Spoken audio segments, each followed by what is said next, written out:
নজর রাখবো পরবর্তী খবরে। তৃণমূলের ব্লক ভিত্তিক সংগঠনের রদবদল, আলিপুরদুয়ার, জলপাইগুড়ি এবং কোচবিহারের রদবদল। আর এই তিন জেলার ব্লক সভাপতি, মাদার, যুব এবং যুব সংগঠনে পরিবর্তন হয়েছে। ২৬-এর বিধানসভা নির্বাচনের আগে বুথ স্তরে এটাই কিন্তু শেষ রদবদল, অর্থাৎ ২৬-এর বিধানসভা নির্বাচন আগামী বছর এবং তার আগেই কিন্তু বুথ স্তরে শেষ রদবদল। তৃণমূলের ব্লক ভিত্তিক সংগঠনের রদবদল, সেই রদবদলের কথা অনেকদিন ধরেই কানাঘুষো শোনা যাচ্ছিল, আর সেই রদবদল আজই কিন্তু হয়ে গেল। আলিপুরদুয়ার, জলপাইগুড়ি, কোচবিহারে রদবদল হয়েছে। এই তিন জেলার ব্লক সভাপতি, যুব এবং যুব সংগঠনের রদবদল।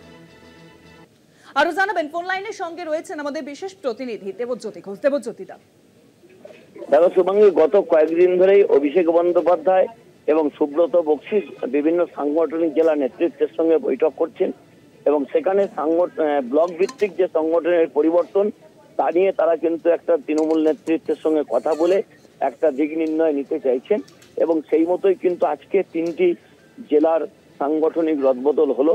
তার মধ্যে রয়েছে আলিপুরদুয়ার, জলপাইগুড়ি এবং কোচবিহার। এই তিনটি জায়গার বৈঠক প্রথমে হয়েছিল সাংগঠনিক এবং তাদের নেতৃত্ব আজকে ঘোষণা করা দেওয়া হয়েছে। অর্থাৎ প্রতিটি ব্লকের ব্লক সভাপতি কে হবেন এবং যুব সভাপতি কে হবেন এবং আইএনটিটিসি সভাপতি কে হবেন সেটা কিন্তু আজকে তৃণমূল কংগ্রেসের পক্ষ থেকে তালিকা প্রকাশ করা হয়েছে এবং সেখানেই দেখা যাচ্ছে যে জায়গাগুলোতে তৃণমূল কংগ্রেস ২৪-এর লোকসভা নির্বাচনে যে বিধানসভাগুলোতে ভালো ফল করেছেন তাদের পুরস্কার হিসেবে তাদের পদে রেখে দেওয়া হয়েছে। যেখানে চূড়ান্ত খারাপ ফল হয়েছে সেই জায়গাতে কিন্তু সংগঠনের বড়সড় পরিবর্তন করা হয়েছে, ব্লক সভাপতিদেরও সরিয়ে দেওয়া হয়েছে।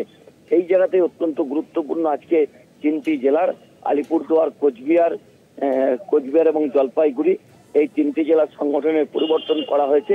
মূলত স্বচ্ছ নেতৃত্বকে সামনে আনা হয়েছে এবং যেসব জায়গাতে তৃণমূল কংগ্রেস খারাপ ফল করেছিল, যাদের বিরুদ্ধে সাবোতাজের অভিযোগ রয়েছে, তাদের কিন্তু সভাপতি পদ থেকে সরিয়ে দেওয়া হয়েছে এবং সংগঠনের কোনো পদেই তাদের রাখা হয়নি।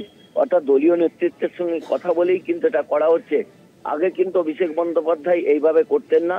তার যে সংস্থা রয়েছে তাদের দ্বারা তিনি একটা এজেন্সি মারফত তদন্ত চালাতেন এবং সেখান থেকে যে নামগুলি বেরিয়ে আসতো এবং তাদের দিয়েই কিন্তু নাম প্রকাশ করা হতো। এবারে কিন্তু একটা অন্য আঙ্গিক দেখা যাচ্ছে। সেখানে যে তাদের ভোট কুশলী সংস্থা রয়েছে তাদের সঙ্গে যেমন তালিকা নিচ্ছেন, তেমনি কিন্তু তৃণমূল কংগ্রেসের নেতৃত্বের সঙ্গে কথা বলে তালিকা তৈরি করছেন। অনেক ধন্যবাদ দেবজ্যোতিদা। ফোন লাইনের সঙ্গে ছিলেন আমাদের বিশেষ প্রতিনিধি দেবজ্যোতি ঘোষ। ২৬-এর বিধানসভা নির্বাচনের আগে তৃণমূলের ব্লক ভিত্তিক সংগঠনের রদবদল, আলিপুরদুয়ার, জলপাইগুড়ি এবং কোচবিহারে রদবদল।